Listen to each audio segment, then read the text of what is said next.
Okay, folks, coming to you tonight with SMO, the year 2010, problem 10.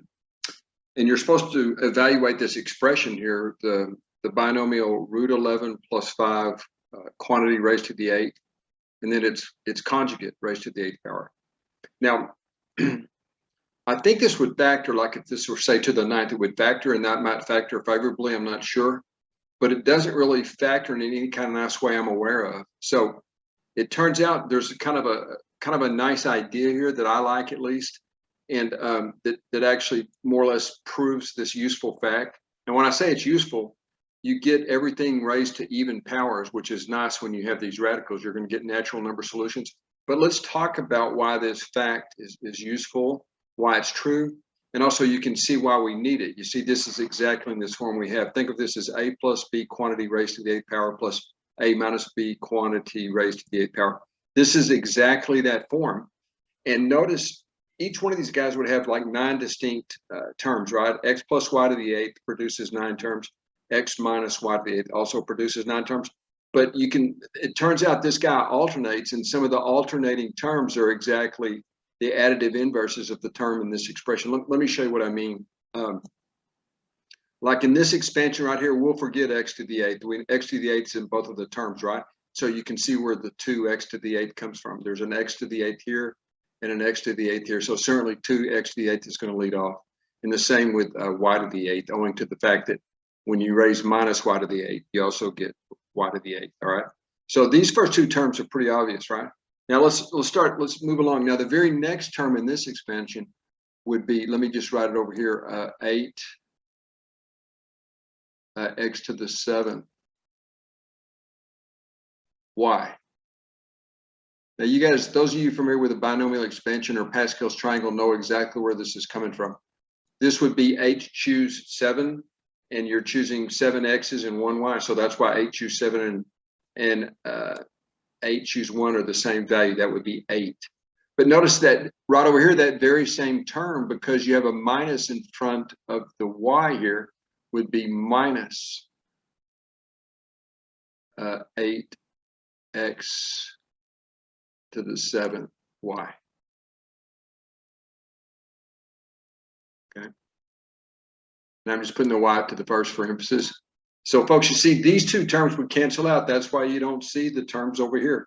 They would cancel out. And I'm not going to go through all of this, but what you get is this alternating character of this, where the negative terms in here are the additive inverses of a term over here. So they're going to cancel.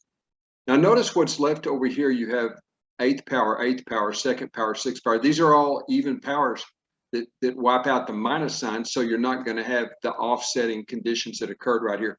Let me just write down one more here. The very next term in this expansion would be 8 times 7.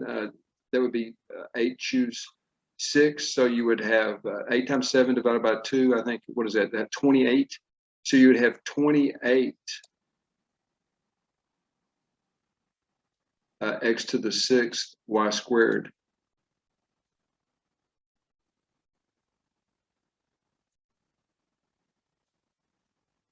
Right, folks? And again, this would be the binomial coefficient 8 choose 6, and you compute that by doing 8 times 7 divided by 2, which is 28. But notice the minus sign would be getting squared. So over here, it would be the very same term, 28 x raised to the 6th power y squared, right? Well, check it out. Isn't 28 and 28 56?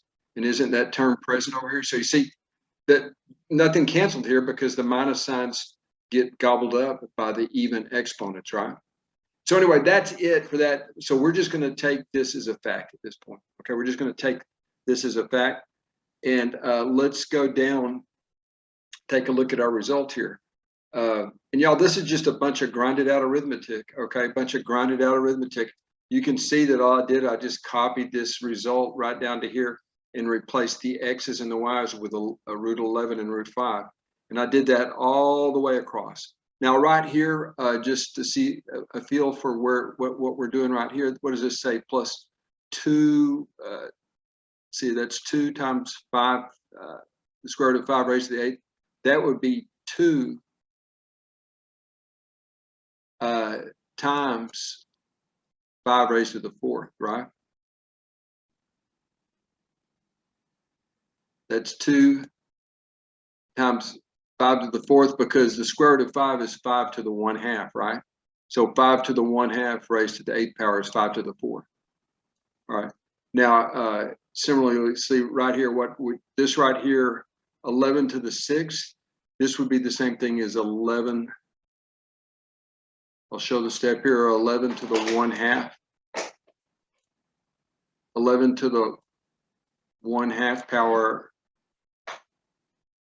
raised to the 3rd power, or raised to the 6th power, excuse me. And that's the same thing as 11 to the 3rd power. Now, if you look, that's exactly where this 11 to the 3rd comes from right here, folks, see? And notice the square root of 5 squared is just the 5 that you see right there, okay? So that's it. I mean, that once you establish this fact, this lengthy binomial expansion just reduces to 1, 2, 3, 4, 5 terms, and it makes the computation slightly more manageable. All right. And if I was grading this kind of result, I would just give full credit if they wrote the answer this way. But the answer turns out to be this number just shy of 1,903,712. Let me know what you thought. But the solution published for this was different. They did some kind of estimate thing. And this part right here would be hard to do if you're taking a time test unless you already knew this identity.